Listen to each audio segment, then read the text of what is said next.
So I wanted to make one last post before I leave Iraq. I'm in Baghdad for my last day. Had to shave the beard off as my wife hates it. So I look a little different. And I'm just wandering the streets of Baghdad. I'm going down to a coffee shop that's been recommended called Grinders. Apparently it's very good. Espresso Lab's brilliant. There's a large number of really good coffee shops in Baghdad. And I'm just on the street. It's election day today. So the British Embassy's in lockdown, in fear. As you can see, it's perfectly calm. I see all these posters behind me. There's about 3,500 people trying to get elected for about 250 positions. But it's just another day. Nothing special happening here.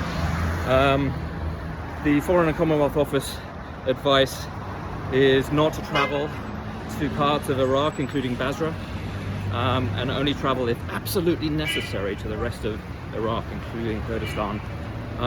You make your own decisions, but I would encourage you to look at Facebook, look at Instagram, TikTok, YouTube, look at the thousands of tourists who are coming to Iraq and having the most amazing time. No one has a single bad thing to say about traveling Iraq.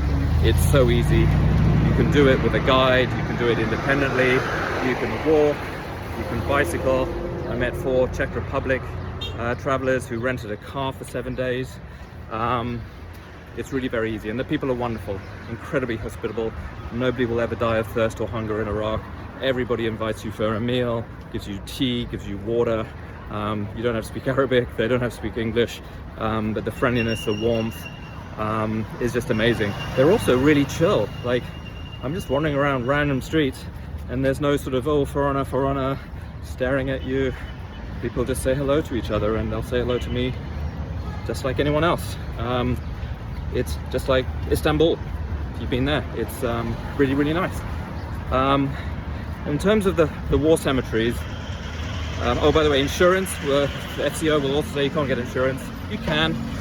It's not going to be part of your standard, tourist insurance for Thomas Cook or anything.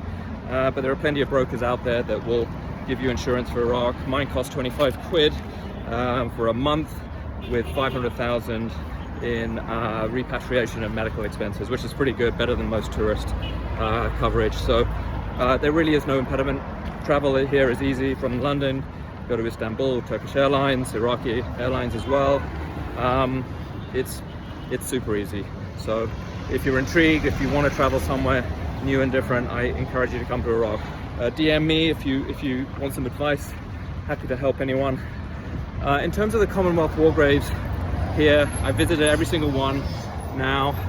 I have visited 2 of the Ottoman ones, there are only 2, and I visited the German cemetery. The Ottoman and German cemetery are beautiful. The only cemetery that's in any sort of decent condition is Amara, the British side, not the Indian side. 80% of all casualties in Iraq, 56,000 of them in total, are Indian Army, and they account for between 40 and 60. I have to say the most dangerous thing in Iraq is crossing the road. Between 40 and 60% of all casualties, all under commemorated casualties, according to the Commonwealth War Graves Commission, are actually in Iraq. Their non-commemoration report or project is meant to be ending next year. They say they're nearing completion. It's just impossible without making good on their role in, or making good particularly on the Indian forces in Iraq. There were Nigerians here as well, small contingent. There were some Chinese as well in Basra, 250 graves. Graves were lost in the 1920s. So there's a lot of work to be done here, and it is possible. Amara British Cemetery is beautiful. The Guardian there, 3rd generation, his family have been looking after that site for 65 years. Basra is a nightmare, it's just awful. So much more could be done if that just looked like Amara, beautiful park. What a nice gift for the neighborhood, and what a nice way to remember the dead. Mosul, destroyed by Commonwealth War Graves Commission's contractors 2 years ago, completely unsupervised. Commonwealth War Graves Commission haven't been here since 2018. They really know nothing about the country, nothing about the state of the cemeteries here. They hire contractors, God knows how.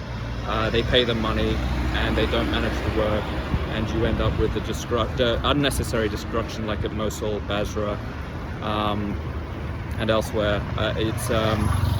it's a shame on our country. It's really unbelievable that a country like ours would treat its war dead like that. And I'm also surprised the Indian government allows that to happen. The High Commissioner in London sits on the board. There's another Indian gentleman sits on the Commissioner's board. I've emailed both of them, no response. You'd think they would care. The ambassador in Baghdad does care. I met him, as does the Australian ambassador. I met him.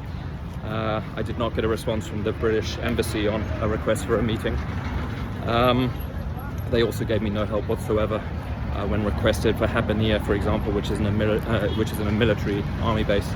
But if you care about the war graves here, I think the only thing is going to be public action. Right, there are MPs that sit on the Commissioner's board. You can find the Commissioner's emails online. I found every single one. I wrote to every single one.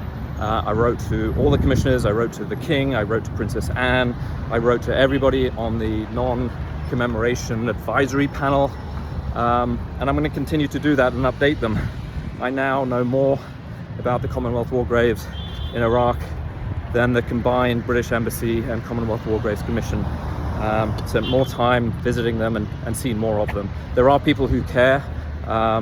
Baroness Nicholson sits in the House of Lords, very, very strong advocate she was quoted in the BBC article yesterday about this. Great advocate, knows the country incredibly well. She was in Kut Cemetery in 2002, 2003. She's 85 and she did that trip.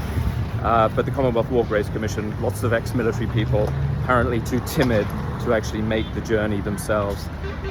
Former Defence Attaché Adam McRae did great work here while he was here, but he's now retired. So there are people who really care. A number of others as well that I've met, people who have experience in this country and could do a lot of work and help the Commonwealth War Graves Commission if the Commonwealth War Graves Commission cared. I don't know why they don't. I don't know if it's institutional bias. I don't know if it's because they prefer to spend money in high traffic places like France, where they just build a visitor center and a gift shop. That's money, of course, extra revenue. They're not going to get any revenue in Iraq, but that's not their job. Their sole job and the creation of their job was the equal commemoration of the Commonwealth War Graves, Commonwealth War dead, and they've utterly failed in that responsibility in Iraq, and it's shameful for them, for our country. So I would, if you care about it, I think public advocacy, public outcry, public action is the only way that the Commonwealth War Graves Commission can be forced into action. So I would definitely encourage you to do that. If I can help, or if you want, if you want me to share my experience, I'm happy to do so. But next stop is going home.